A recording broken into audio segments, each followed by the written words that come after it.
नमस्कार, मैं चंदन कुमार और आप देख रहे हैं अपना पसंदीदा चैनल अंगवानी। देश की शान और बिहार की पहचान शारदा सिन्हा, स्वर कोकिला शारदा सिन्हा अब हमारे बीच नहीं रही। अब इसे संयोग कह लीजिए क्या, जब पूरा बिहार, जब पूरा देश छठ मनाने में लगा हुआ था और उसी समय यह दुख भरी खबर आई कि अब स्वर कोकिला छठ, जिनके छठ के गीत पूरे देश दुनिया भर में मशहूर हो चले थे, एक तरह से वो पर्यायवाची शब्द बन चुकी थी, आज उनके नहीं रहने की खबर आई। आज जब छठ महापर्व का जो बहुत सबसे महत्वपूर्ण दिन माना जाता, खरना का दिन, खरना के दिन जब घरों में शारदा सिन्हा के गीत गाए जा रहे होंगे म्यूजिक सिस्टम्स पर, आज के ही दिन उनको मुखाग्नि देकर जो पंचतत्व में विलीन कर दिया जाएगा। तो हम उनकी कुछ यादों को आज हम शेयर करते हैं। जिस तरह से उनकी आवाज कभी मिटाई नहीं जा सकती, उनकी कुछ यादें जो देश के वरिष्ठ पत्रकार, इंडियन एक्सप्रेस के एडिटर संतोष सिंह जी हमारे साथ हैं। उनकी मुलाकात 2 साल पहले हुई थी एक इंटरव्यू के सिलसिले में, और कहते हैं कि जब बातचीत का सिलसिला शुरू हुआ तो वो 1 घंटे से भी ज्यादा चला। जी, बहुत स्वागत है आपका अंगवानी पर। थैंक यू चंदन। थोड़ा सा करेक्शन कर देता हूँ, ये इंटरव्यू मैंने 5 नवंबर 2021 को लिया था और करीब एकदम एग्जैक्टली 3 इयर्स बिफोर, मतलब कल उनका डेथ होता है 5 को। और थोड़ा सा दर्शकों के लिए और भी एक करेक्शन है कि पहले था कि प्रशासन की तरफ से कि आज ही उनका अंतिम संस्कार होगा, लेकिन आज नहीं होगा। अभी 9:40 के विमान से पटना लाया जा रहा है, करीब 11 सवा 11 तक पटना पहुंच जाएंगे। उसके बाद फिर उनको उनके घर राजेंद्र नगर ले आया जाएगा और फिर अंतिम दर्शन रखा जाएगा। फिर कल उनका अंतिम संस्कार होगा, मतलब छठ के प्रथम अर्घ्य के दिन। यादें तो बहुत हैं, मतलब मेरी मुलाकात भले ही उनसे 3 घंटे की मुलाकात थी, तकरीबन मेरा इंटरव्यू जो था लगभग 2 घंटे का था। और उस इंटरव्यू में मतलब ऐसा लगा कि मैंने सब कुछ समेट लिया। मैंने चूंकि मैं अपनी यादों से शुरुआत करता हूँ, मैंने उनको बताया कि मैं कैसे बड़ा हुआ हूँ। मेरे जैसे कितने लोग आपके गानों को सुन के बड़े हुए। मतलब कि मैं क्लास 10 का एग्जामिनेशन दे रहा था, तो मेरे पिताजी 2 चीज लाए बाजार से मेरे लिए, गोल्डन गेस पेपर उस समय, और एक टेप रिकॉर्डर और 2 कैसेट। दूसरा कैसेट मुझे याद नहीं है। एक कैसेट प्रीतिया शारदा सिन्हा का फेमस, 2 फेमस हुआ था, प्रीतिया और केकरा के। प्रीतिया काहे न लगोले बेकल जिया रहलो न जाए, उसका वो एक जो टाइटल सॉन्ग था। और केकरा, तकरीबन केकरा भी उसी के साथ में आया। उसमें एक बहुत बड़ा फेमस था, अपना बलमा के जगावे सामर गोड़िया चुड़ियों से मार मार के। तो मैंने बताया कि ये मेरी तरुणाई का फेवरेट सॉन्ग था। मैं जब यंग हो रहा था तो मुझे ये आपकी ये गाने और उसके कितने सारे उसके बाद सुन करके बड़ा हुआ। तो फिर वो मैं जानना चाहा कि आपकी यात्रा क्या है। और जो उसके पहले कि उनकी यात्रा के बारे में बताऊं, मैं थोड़ा सा चूंकि मैं उनके परिवार से जुड़ा रहा हूं, उनके बेटे अंशुमन से, और उनके जो परम मित्र हैं उनके परिवार के, रंजीत निर्गुणी मेरे भी बहुत परम मित्र हैं, तो उनके माध्यम से मुझे बहुत कुछ पता चलता रहा। मृत्यु के कुछ दिन पहले ही, मतलब वो जब थोड़ी सी ठीक हो रही थी, तो आपको पता है कि सितंबर में उनके पति ब्रजकिशोर सिन्हा वो भी गुजर गए। तो वो फेमस जो ठुमरी है वो गा रही थी, सैया निकस गए मैं ना लड़ी थी, शोभा गुड्डू की आवाज में है। और हाँ, मतलब वो फोटो, चूंकि वो हमेशा अपना कॉन्शियस रहती थी, पर्सनालिटी कॉन्शियस थी। उनके ड्रेस में आप थोड़ा सा भी उरेज आपने देख सकते हैं, उनकी बिंदी सही जगह पर रहनी चाहिए। तो वो एक था कि उस तरह के फोटो वीडियो और हम पोस्ट नहीं कर सकते हैं, क्योंकि वो एक हम लोगों के बीच में आपसी अंडरस्टैंडिंग थी। उसका सम्मान हम लोगों ने किया, अभी भी सम्मान करेंगे। मेरे पास है लेकिन वो पोस्ट नहीं करूंगा। अच्छा। लेकिन लबो लुआब ये है कि उस समय उनके मन में क्या चल रहा था। तकरीबन 1 महीने पहले वो ILBS दिल्ली में एडमिट होती हैं लीवर की समस्याओं के साथ। माइलोमा तो इनको बहुत दिनों से था, और लास्ट के दिनों में उन्होंने ये एक मल्टीपल माइलोमा में कन्वर्ट हो जाता है, ल्यूकेमिया जिसको आप कह सकते हैं, ब्लड कैंसर। तो जब शुरुआत में इलाज लीवर का हो रहा था, तो फिर डॉक्टर ILBS ने कहा कि नहीं, अब हम लोगों के एक्सपर्टीज से बाहर है, आप उनको एम्स ले जाइए, जहां उनका प्राइमरी ट्रीटमेंट चल रहा था माइलोमा के लिए। बहुत कोशिश हुई बचाने की, और एक मतलब रेयर सुई आती है वो भी दी गई, थोड़ा सा इम्प्रूवमेंट हुआ, रिस्पॉन्ड किया। मजाक भी करती थी, अंशुमन को कहती थी कि मैं बेटा बच गई तो मैं 500 गाने गा के जाऊंगी, और इस तरह की बातें। और विनोद भी करती थी कि अरे मुझे लगा कि आप लोग ही मुझे ताबूत में डाल देंगे, लेकिन विधि का विधान था, यही होना था। लेकिन मैं एक चीज से डिफर करता हूँ, ठीक है, मतलब रॉबिन साहब पुष्प ने एक बात कही थी कर्पूरी ठाकुर के लिए कि जी महान होना जो है आसान है, लेकिन ऐसा होना कि सबको लगे कि हमारे बीच का है, ये मुश्किल है। यही जी बात मैं शारदा सिन्हा के लिए मैं कह सकता हूँ कि आप देखिए कि नॉट जस्ट कि अर्बन ग्रामीण, ये सिर्फ शहरी क्षेत्र में, गांव की किसी महिला को पूछिए आप शारदा सिन्हा को जानते हैं, तो शायद ही कोई होगा जो नहीं जानता होगा।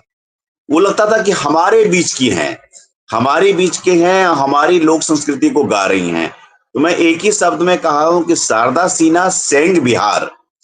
She didn't sing only Bhojpuri, Maithili, Bajjika, Angika, Sanskrit, Hindi, 15 से तकरीबन उन्होंने गाने गाए।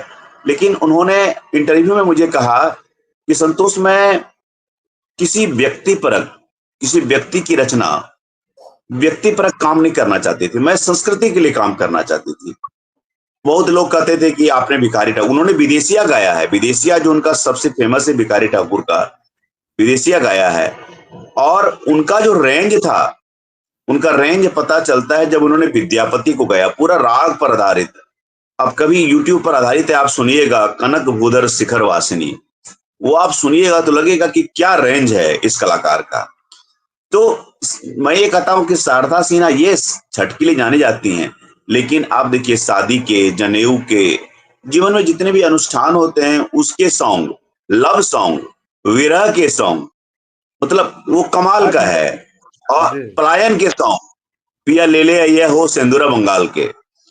तो इतने रंग हैं, इतने विविध रंग हैं। क्या होता है कि जीवन काल में जब आप उनको किसी व्यक्ति को कम आंकते हैं, मृत्यु एक ठहराव है ना, ठहराव के बाद सतह पर चीजें जो आकर स्थिर हो जाती है, तब हम बिना कोई सोचे हुए, कोई आप पूर्वाग्रह के आप किसी चीज की समीक्षा कर सकते हैं। तो उनकी भी समीक्षा होगी, उनके बारे में लिखी जाएगी। लेकिन मैं इतना जरूर कहूंगा कि जैसे कि रेडियो की आवाज विंध्यवासिनी देवी थी इनके पहले, उसके बाद की आवाज अगर कोई आवाज है वो शारदा सिन्हा ही है। वो आवाज मतलब चली आ रही है 78 से। पहला उन्होंने छठ का पहला गीत गाया, और वो पोखरा खनाई और डोमिनी बेटी ठार रहे। मतलब आप जी देखिए कि डोमिनी बेटी की, डोम की बेटी छठ कर रही है, सूरज देव आपके उगने का इंतजार कर रही है। तो छठ के अनेकों गीत गाए, उसके बाद वो सिलसिला अनवरत चलता रहा। और जब 89 में जो वो कहे तो से सजना गाती हैं, उसकी भी बड़ी इंटरेस्टिंग कहानी है चंदन। जी जी मैंने कहा कि ये संगीत कैसे हुआ, हम्म। तो उन्होंने कहा कि वो राम लक्ष्मण का संगीत था, असद भोपाली ने इसको लिखा था। उनके ही कोई पुराने लोग धुन थे, वो एग्जैक्टली याद नहीं आ रहा है, उसको गा के सुनाया, तो उसमें एक टुकड़ा था, उस एक टुकड़े से निकला कहे तो से सजना। कुछ और बोल थे, लेकिन जो संगीत वहीं से उठता है, कहे तो अच्छा से सजना तोहरी सजनिया। तो वो, इनको ये संशय था कि अरे इस फिल्म में महान गायिका लता मंगेशकर कितने गाने हैं, मैं मेरे गाना कौन सुनेगा।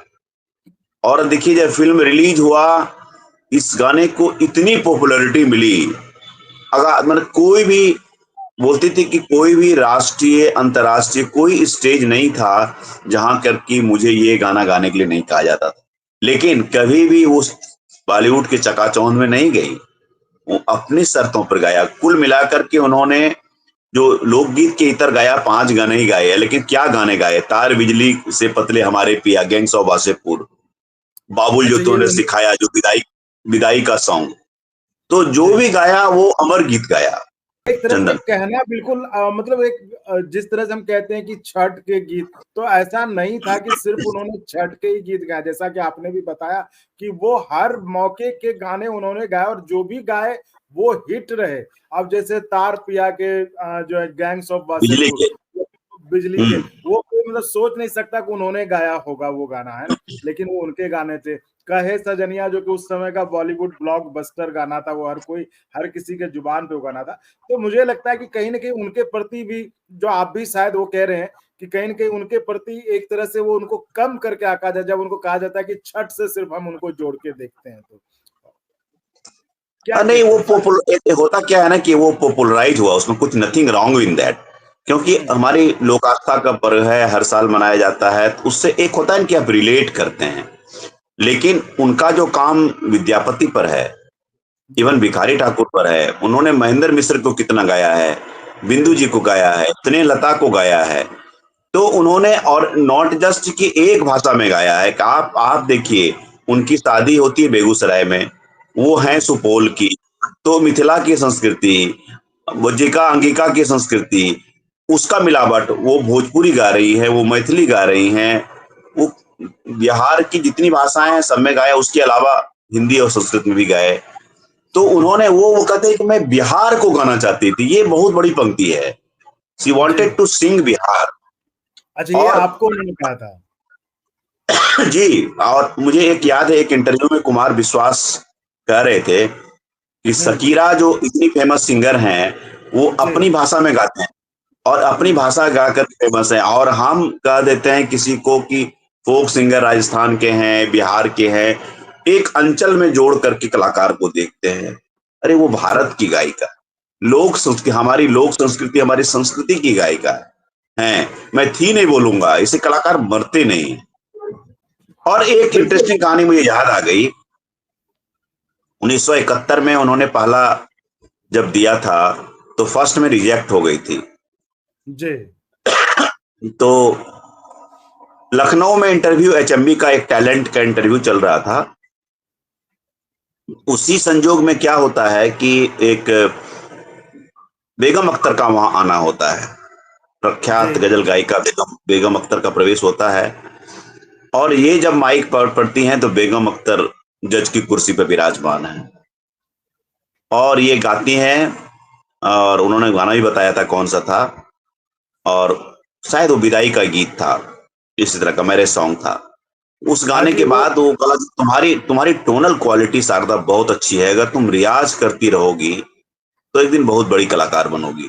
और आप कौन देखिए जो वो कितने प्रोफेटिव। उनका पहला गीत जो आप कह रहे हैं, जो रिकॉर्ड किया गया था? हाँ, नहीं रिकॉर्ड नहीं, वो टैलेंट हंट में गया था, शादी वो का था। टैलेंट में। और अच्छा, अच्छा, विधिवत रूप से रिकॉर्ड तो 1978 में हुआ, ठीक है। जिसमें कि 1978 में छठ सॉन्ग आया। और जी, उसके बाद देखिए, आप देखिए जितना सुने होंगे ना, शुरुआती दौर में जगदम्बा घर में दियरा बार एली रे, जी, आप सुने होंगे, भोला के देखिला बेकल वेले जियरा। 3 गाने थे उसमें, वो तीनों जी, तीनों धार्मिक और तीनों उतने ही हिट हुए। इनके कैसेट दर कैसेट हिट होते चले गए, चाहे वो बाद में दुल्हीन आया, छठी मैया का आया, उसके पहले वो पीरतिया केकरा से आया, एक के बाद एक, मतलब हिट, गाने दर गाने, कैसेट दर कैसेट। और वो कहानी बताती हैं कि कैसे इसका कैसेट के पहले का जमाना था, एलपी का, ईपी का, वो शॉर्ट शॉर्ट फॉर्म भी कितना कितने फॉर्म में कन्वर्ट होता है। और वो आज बोल रहे हैं कि कैसे अब तो यूट्यूब पर अवेलेबल है, आप की बटन पर मारिए, गाना सर्च कीजिए, सादा सीना सॉन्ग, वो आ जाता है। तो उसके साथ वो किस प्रकार से एडजस्ट करती हैं। और साथ मैंने उनको एक पूछा कि आप तो संगीत की विशारद है, आप समस्तीपुर के कॉलेज में भी पढ़ाती हैं, तो आपको कभी ऐसा नहीं लगा कि इन दोनों के कारण से आपका संगीत और थोड़ा सा ज्यादा समय दे पाते? तो उन्होंने कहा कि आप एकदम सही कह रहे हैं, कि मुझे लगा कि मैं उधर अगर कम पढ़ा पाती तो मैं ज्यादा गाने हो सकता है गाती, लेकिन मैं हुँ, कॉमर्शियली, उन्होंने कभी नहीं सोचा कि एक व्यावसायिक रूप से कभी भी किसी के पास बॉलीवुड में नहीं गए, या कभी किसी पद के लिए, कोई होता है ना कि लॉबी करना, कलाकार किसी एक ये करना। और देखिए, जी, एक जी, बहुत लेसर नोन फैक्ट्स है, शारदा सिन्हा 1974 के मूवमेंट में भी एक महिला टुकड़ी का उन्होंने जयप्रकाश नारायण के मूवमेंट में लीड किया था, तो उनका ये हिस्ट्री भी है। तो एक नहीं, एक पक्ष शारदा सिन्हा का एक ये पक्ष भी है। मुझे बताया कि आपको पता है कि मैंने ये किया था, तो मैंने कहा कि अच्छा, ये पक्ष तो मिस कर गया, हो सकता है कि मैं ट्रांसलेटेड फॉर्म में ये बात को अपनी किताब में, करुण ठाकुर वाली किताब में, जेपी के चैप्टर में मैं मेंशन कर सकूं। तभी चूंकि वो ट्रांसलेशन चल ही रहा है, तो मैं कोशिश करूंगा कि उस चीज को मैं स्थान दे सकूं।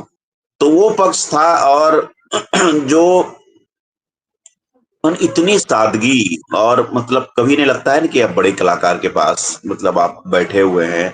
वो जो मुझे लगता है ना कि मेरी जिंदगी के बेहतरीन 3 घंटे थे जब मैं उनके पास बैठा हुआ था, सुन रहा था, और कुछ कुछ गाने भी सुनाए।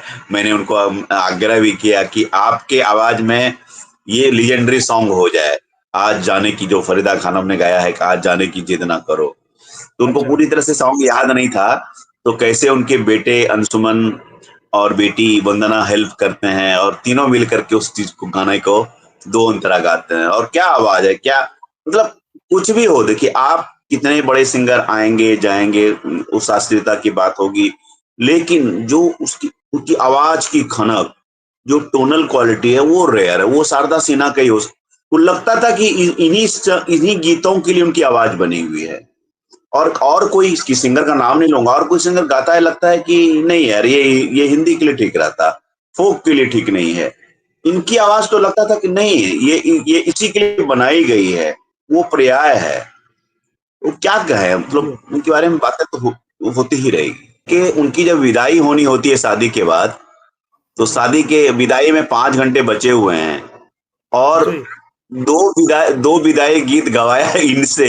जो दुल्हन इन्हीं विदा से। हो रही है, जो लड़की, पिताजी ने, कि अच्छा, शारदा इन्हीं तुम से। गाओ। हाँ।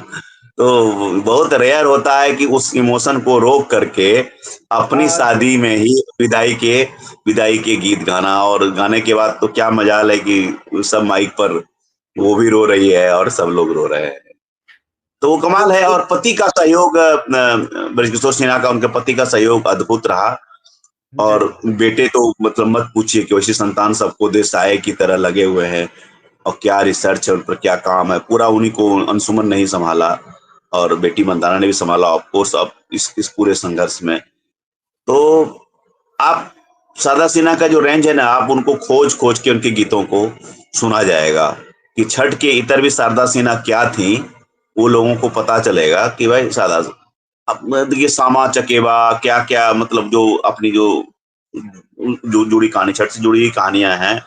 और जी। मैरिज टू सॉन्ग तो मैंने अद्भुत सा है। दुल्हन वाला आप कैसेट सुनिएगा, कि पूरा वो रस्म का, जनेऊ का, एक से एक। उन्होंने कुछ बताया जी। आपको कभी, जब बातचीत आपकी 3 घंटे की बातचीत चली, तो ये भी कहा जाता है कि उनके ससुराल में जो है सास नाराज हो गई थी, 4 दिन तक उन्होंने खाना भी नहीं खाया था इनके। हाँ, इनिशियल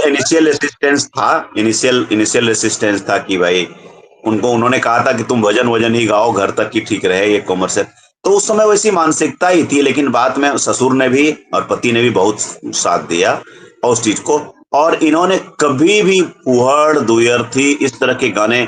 और आप देखिए उस समय, जबकि एक समय था कि भोजपुरी स्टेज को, सबसे बड़ा इनका कंट्रीब्यूशन है, Bhojpuri stage songs and artist को इन्होंने इज्जत दिलवाई।